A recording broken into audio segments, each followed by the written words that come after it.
നമസ്കാരം. മലയാളി വാർത്തയിലേക്ക് സ്വാഗതം.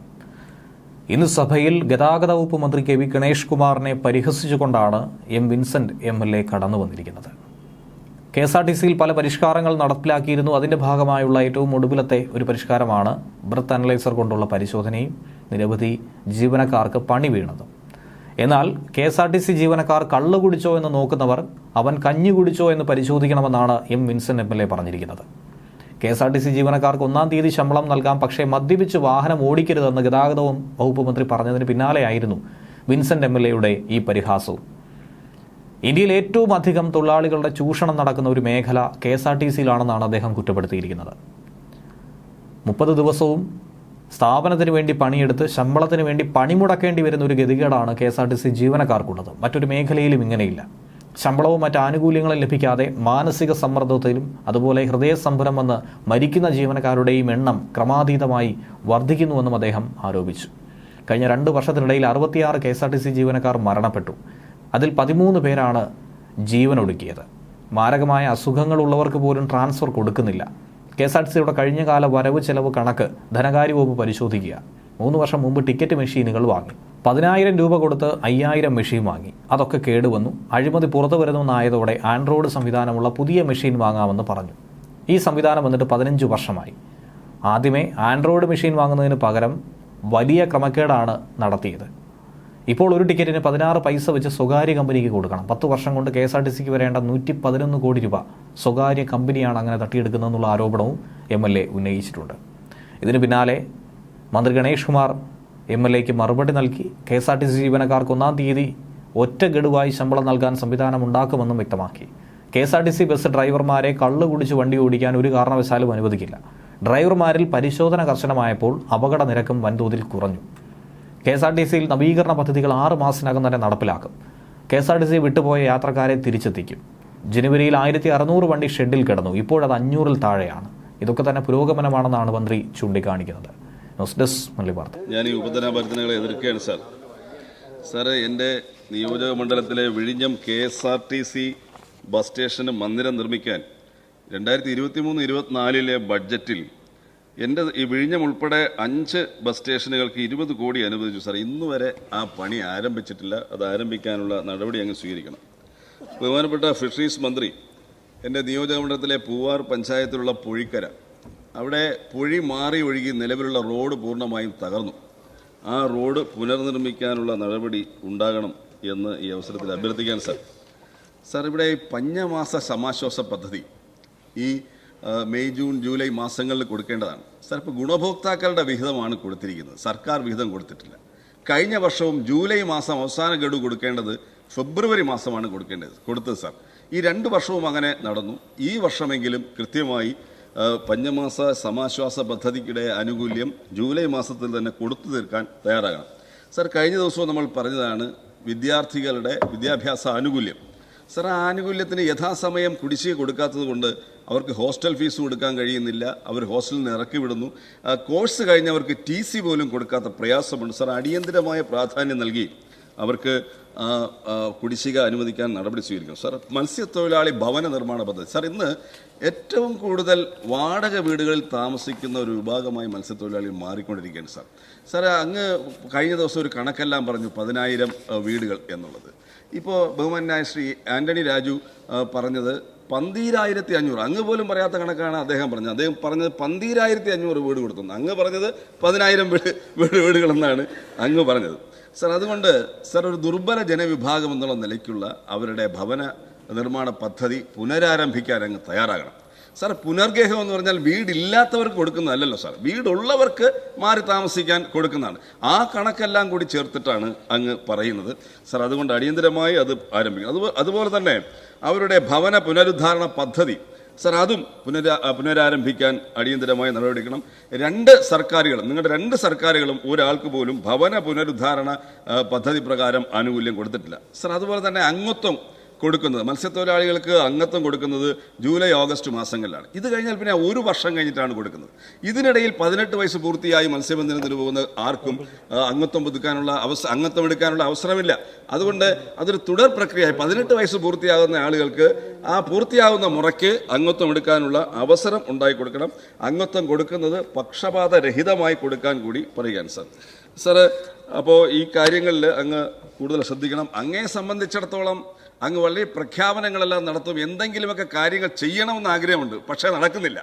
കാരണം ഓടാത്ത ബസ്സിനുള്ളിൽ നിന്ന് ഓടുന്ന ഒരു യാത്രക്കാരനെ പോലെയാണ് അങ്ങയുടെ ഈ പ്രഖ്യാപനങ്ങളും മീറ്റിങ്ങുകളും എല്ലാം കാണുമ്പോൾ ഞങ്ങൾക്ക് തോന്നുന്നത് സാർ. എല്ലാ മാസവും 5-ാം തീയതിക്ക് മുൻപായി ശമ്പളം നൽകുമെന്നും കേരളത്തിന്റെ മുഖ്യമന്ത്രി പറഞ്ഞിട്ട് 2 വർഷം പൂർത്തിയാവുകയാണ് സാർ.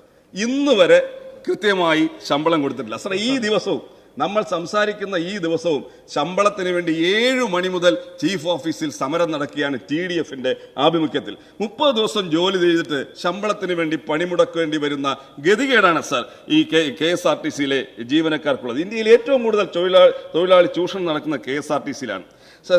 ശമ്പളം കിട്ടാതെയും മറ്റ് ആനുകൂല്യങ്ങൾ കിട്ടാതെയും KSRTC-യിലെ ജീവനക്കാർ മാനസിക സമ്മർദ്ദം വന്ന് ഹൃദയസ്തംഭനം വന്ന് മരണപ്പെടുന്നവരുടെ എണ്ണം ക്രമാതീതമായി വർദ്ധിച്ചിരിക്കുന്നു. അങ്ങ് അത് പരിശോധിക്കണം സാറ്.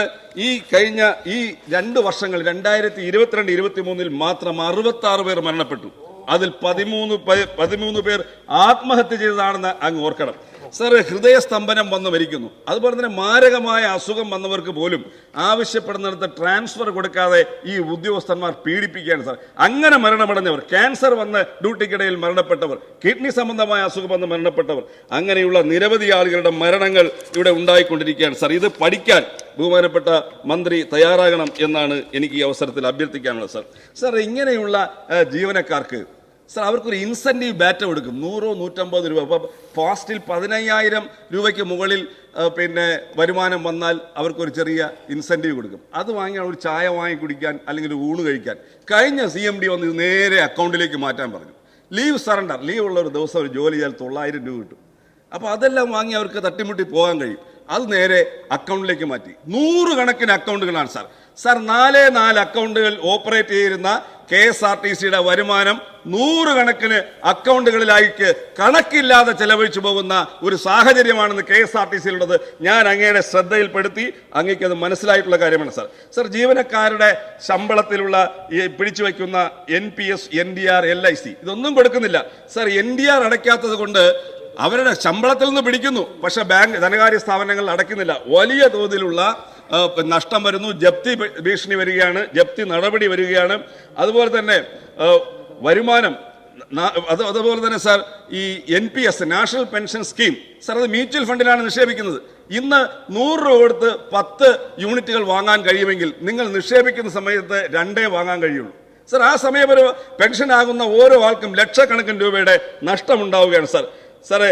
അതുകൊണ്ട് KSRTC-യുടെ കഴിഞ്ഞകാല വരവ് ചെലവ് കണക്ക് ധനകാര്യ വകുപ്പിനെ കൊണ്ടോ CAG-യെ കൊണ്ടോ അന്വേഷിപ്പിക്കാൻ ബഹുമാനപ്പെട്ട മന്ത്രി തയ്യാറാകണമെന്ന് അഭ്യർത്ഥിക്കുകയാണ് സാർ. 3 വർഷം മുമ്പാണ് ATM മെഷീനുകൾ വാങ്ങിയത്, ടിക്കറ്റ് മെഷീനുകൾ വാങ്ങിയത് സാർ.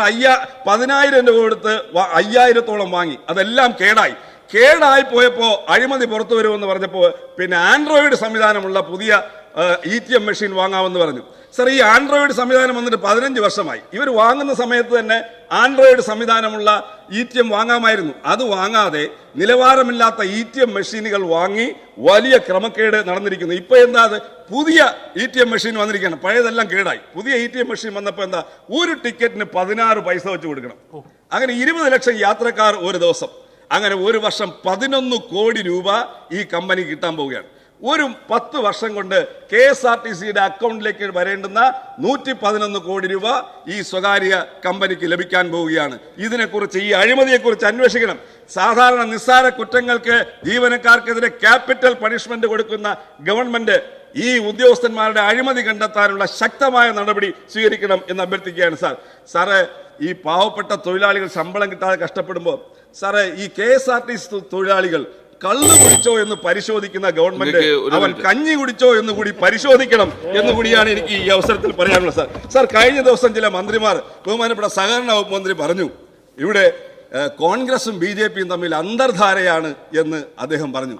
ഏത് കോൺഗ്രസിനെ കുറിച്ചാണ് സാർ? രാഹുൽ ഗാന്ധിയുടെ കോൺഗ്രസിനെ കുറിച്ചാണ് സാർ. അങ്ങീ പറയുന്നത്? സാർ, ഉറക്കമെണീറ്റാൽ, റോഡിലൂടെ നടന്നാൽ, ഒരു വാക്ക് പറഞ്ഞാൽ ശ്വാസത്തിലും നിശ്വാസത്തിലും ബി.ജെ.പിക്കും സംഘപരിവാറിനുമെതിരെ പോർമുഖം തുറക്കുന്ന രാഹുൽ ഗാന്ധിയുടെ കോൺഗ്രസിനെ കുറിച്ചാണോ സാർ നിങ്ങൾ അന്തർധാര എന്ന് പറയുന്നത്? ഏത് കോൺഗ്രസിനെ കുറിച്ചാണ് സാർ? സൂററ്റ് കോടതിയിൽ സാർ നിങ്ങൾ മനസ്സിലാക്കണം, ഇവിടെ മോഡി എന്ന പേര് എങ്ങനെ കള്ളന്മാർക്കെല്ലാം വന്നു എന്നതിന്റെ പേരിൽ സൂററ്റ് കോടതിയിൽ രാഹുൽ ഗാന്ധിക്കെതിരെ കേസ് കൊടുത്തത് ബി.ജെ.പി MLA പൂർണേഷ് മോദി.